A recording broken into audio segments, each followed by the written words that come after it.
भगवान, बड़ी बहू की शादी को इतना समय हो गया, लेकिन अभी तक तूने उसे कोई सुख नहीं दिया। कहते हैं कि जब तक एक औरत मां ना बन जाए तब तक वो पूरी नहीं होती। शादी को 8 साल होने को आए हैं, लेकिन अभी तक उसकी गोद नहीं भरी। अरे ओ कमला, क्या कर रही है? कुछ नहीं काकी जी, बस बैठी थी। आप खड़ी क्यों हैं? बैठी ना काकी जी। अरे शारदा बहू, जरा काकी जी के लिए चाय तो लेकर आना। अरे कमला, क्यों परेशान करती है बहू को? चाय पानी तो मैं सब घर से पी कर ही आई हूँ। ये लीजिए मम्मी जी चाय। काकी जी आप भी लीजिए। अरे बहू, तो चाय पिलाकर हमारा मुंह तो मीठा करा देती है। कभी कभी खुशखबरी सुना दे तो हमारा दिल भी मीठा हो जाए। काकी जी, ये हमारे हाथ में तो नहीं है। अरे बेटा, आज के समय में तो कुछ भी नामुमकिन नहीं है। फिर तुम्हारी शादी को 8 साल हो गए, क्या तुमने कहीं अच्छे से डॉक्टर को नहीं दिखाया था क्या? क्या बताऊं काकी जी, हर जगह दिखा चुके हैं, अब तो बस भगवान के ही भरोसे हैं। हाँ कमला, कह तो सही रही है, जब तक भगवान के घर से हुक्म न आए तब तक कुछ नहीं होता। अरे तेरी बहू के तो भाग्य ही खोटे हैं, जो शादी के इतने साल होने को आए हैं लेकिन फिर भी माँ नहीं बन पाई। हे भगवान, ऐसे कौन से पाप किए थे मैंने जो तू मुझे इतनी बड़ी सजा दे रहा है? मैंने तो कभी किसी का बुरा भी नहीं सोचा था। अरे कमला, मैंने सुना है कल तेरी छोटी बहू और छोटा बेटा भी आ रहा है। हाँ काकी जी, आ तो रहे हैं। जब से उन दोनों ने शादी की है वो एक बार भी घर नहीं आए हैं। अरे मेरे बेटे ने अपनी मर्जी से शादी की थी ना, तो शादी भी वहीं लड़की वालों के घर पर ही हो गई थी। हाँ हाँ कमला, ठीक कह रही है तू। अरे ये लव मैरिज होती ही ऐसी है, लड़के के घर वालों को तो पता भी नहीं चलता कि कब हमारे लड़के ने शादी कर ली। वैसे कितना समय हो गया है उसकी शादी को? अब क्या बताऊं काकी जी, शादी को तो साल भर होने को आया है, लेकिन मेरा बेटा एक बार भी नहीं आया हमसे मिलने। उसने तो हमें शादी के वक्त भी नहीं बताया था।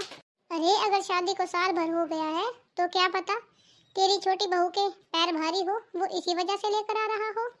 बस पता नहीं काकी जी, शायद इस वजह से आ रहा हो कि माँ बाबूजी ने अब तक इसे देखा नहीं है। और अगर छोटी बहू के पैर भारी होंगे तो अच्छी ही बात है ना। बड़ी बहू को तो सुख मिला नहीं, कम से कम छोटी बहू को तो सुख मिल ही जाए माँ बनने का। ठीक है कमला, चलती हूँ। ठीक है काकी जी। कौन जाने छोटी बहू भी कैसी होगी। बड़ी बहू के तो पैर बड़ी अशुभ है, इतने सालों बाद भी माँ का सुख नहीं मिल पाया उसे। क्या पता छोटी कैसे निकल जाए। और वैसे भी हमें क्या लेना, इनके घर की रामायण यही जाने।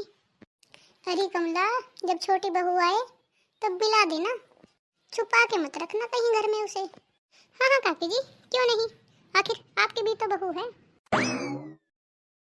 माँ, ओ माँ, कहाँ पर हो? अरे मेरा राजेश बेटा, आ गया तू? हाँ माँ, आ गए हम। अरे बेटा, कितने दिन हो गए थे तुम्हें देखे हुए। और बता, कैसा रहा तेरा सफर? माँ, सफर तो हमारा बहुत अच्छा रहा। तुम बताओ माँ, कैसी हो और भाभी कैसी है? अरे बेटा, वो भी अच्छी है और तुम्हें देखकर हम और भी अच्छे हो गए। माँ ये देखो तुम्हारी बहू शालिनी, और ये है तुम्हारा पोता। क्या ये मेरा पोता है? हाँ माँ जी, ये आप ही का पोता है। रियांश नाम रखा है माँ जी इसका। अरे रे रे रे रे रे रे, मेरा पोता। बहू, पहले तो मैं तुम्हारी शादी से बहुत नाराज थी, लेकिन तुमने मुझे इतनी बड़ी खुशी दे दी कि अब तो सारी नाराजगी दूर हो गई मेरी। अरे देवर जी, आ गए आप? नमस्ते दीदी, कैसी हो आप? भाभी, ये शालिनी है मेरी वाइफ। और ये बच्चा, ये हमारा बेटा है भाभी। शादी के 2 महीने बाद ही शालिनी प्रेग्नेंट हो गई थी, तो हम इसी वजह से नहीं आ पाए, क्योंकि डॉक्टर ने इसे कंप्लीट बेड रेस्ट दे दिया था। अब जैसे ही डिलीवरी हुई तो हम फौरन चले आए। बहुत अच्छा किया तुमने देवर जी, जो शालिनी को घर पर ले आए। तुम देखना अब मैं बच्चे की और शालिनी की किस तरह से देखभाल करती हूँ। मैं तुम्हारे बेटे को इतनी सी भी तकलीफ नहीं होने दूंगी। अरे भाभी, कैसी बात कर रही हो, रियांश सिर्फ हमारा ही बेटा थोड़ी ना है। अरे वो आपका भी तो बेटा है, आखिर आप बड़ी माँ जो हो रियांश की। और वैसे भी भाभी, हमने तो सोचा था कि जब तक इस घर में कोई दूसरा नन्हा मेहमान नहीं आ जाता, हम रियांश को आपके पास ही छोड़ देंगे। ये क्या कह रहे हो आप देवर जी? हाँ हाँ दीदी, ये सिर्फ इनकी ही नहीं मेरी भी सलाह है। हम दोनों जॉब तो करते ही हैं, तो हमने सोचा कि जब तक आपके पाँव भारी नहीं हो जाते या इस घर में खुशियाँ नहीं आ जाती, तब तक हम दोनों रियांश को आपके पास ही छोड़कर जाएंगे। ऐसे ही इन सब का हंसी खुशी समय बीतता जाता है और वह सब संयुक्त परिवार की तरह कई महीनों तक रहते हैं। रेयांश भी 6 महीने का हो जाता है। तो देखते हैं कि 6 महीने बाद क्या हुआ। अरे ये क्या हो रहा है? मुझे चक्कर क्यों आ रही है सुबह सुबह? अरे भाभी, क्या हुआ आपको? अरे छोटी, बस क्या बताऊं, सुबह से तबीयत ठीक नहीं लग रही है। आज तो तबीयत कुछ ज्यादा ही खराब लग रही है। लगता है डॉक्टर को दिखाना पड़ेगा। डॉक्टर को दिखाना पड़ेगा? ऐसा क्या बात हो गई भाभी?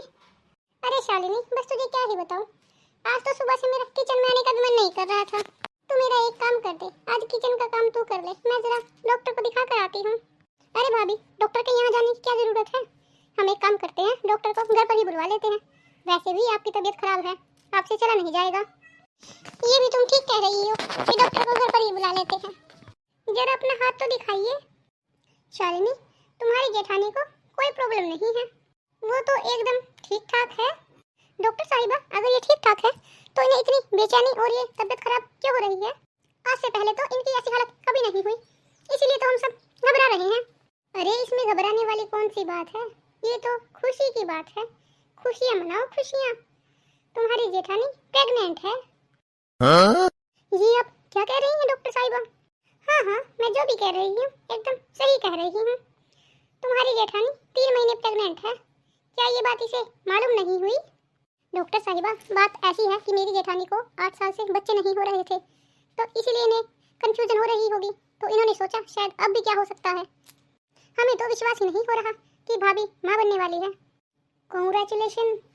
लेकिन अब तुम्हें अपने शरीर का ध्यान रखना होगा, क्योंकि अब तुम एक नहीं 2 हो। शुक्रिया डॉक्टर साहिबा, मुझे तो यकीन ही नहीं हो रहा। अरे आप तो मेरे लिए भगवान के बराबर हो। अरे नहीं नहीं, मैं कोई भगवान नहीं हूँ, बस मेरा काम तो तुम्हें चेक करके बताना था, वही मैंने तुम्हें बता दिया। अब मैं चलती हूँ। देखो शालिनी, अब तुम्हें अपनी जेठानी का बहुत अच्छे से ध्यान रखना होगा, क्योंकि काफ़ी लंबे समय से ये प्रेग्नेंट नहीं हुई है, तो अब इन्हें थोड़ी सी कॉम्प्लिकेशंस हो सकती है, तो तुम्हें इसका ध्यान रखना चाहिए। जी डॉक्टर साहिबा, मैं बहुत अच्छे से ध्यान रखूंगी। ठीक है शालिनी, मैं अब चलती हूँ, मुझे अपना क्लिनिक भी तो देखना है। बधाई हो भाभी, आप भी माँ बनने वाली है। अरे कोई मुझे भी बताएगा कि ये डॉक्टर यहाँ पर क्यों आई थी? क्या किसी की तबीयत खराब है क्या? अरे माँ जी, तबीयत की छोड़ो, आप तो खुशियाँ मनाओ, खुशियाँ। लड्डू बंटवाइए, आपके घर में नन्हा सा मेहमान आने वाला है। क्या? ये तुम क्या कह रही हो बहू? क्या तुम फिर से प्रेग्नेंट हो? नहीं माँ जी, मैं नहीं, बड़ी भाभी प्रेग्नेंट है। छोटी बहू, क्या सच में? अरे तूने तो मुझे बहुत अच्छी खुशखबरी सुनाई है बहू। दिल करता है कि तेरे पैरों को 2-2 कर पीऊं। अरे तेरे तो पाँव बहुत ही शुभ है। जैसे ही तूने हमारे घर में कदम रखा, हमारी तो बड़ी बहू के भाग्य ही चमक गए। जिस खुशी के लिए हम इतने सालों तक तरसे हैं, तुम्हारे घर में आते ही वो खुशी भी हमें मिल गई। तुम तो इस घर के लिए साक्षात लक्ष्मी हो, लक्ष्मी। माँ जी ठीक कह रही है शालिनी, हमने तो उम्मीद ही छोड़ दी थी कि हम कभी माँ बाप भी बन सकते हैं, लेकिन तुम्हारे कदम इस घर में क्या पड़े, इस घर की तो किस्मत ही बदल गई। अरे भाभी, ये तो आपका बड़प्पन है, जो आप मुझे इस तरह से इज्जत दे रहे हो। ये तो सब अपने नसीब की बात होती है, भगवान किसको कब और कहाँ दे ये कोई नहीं जानता।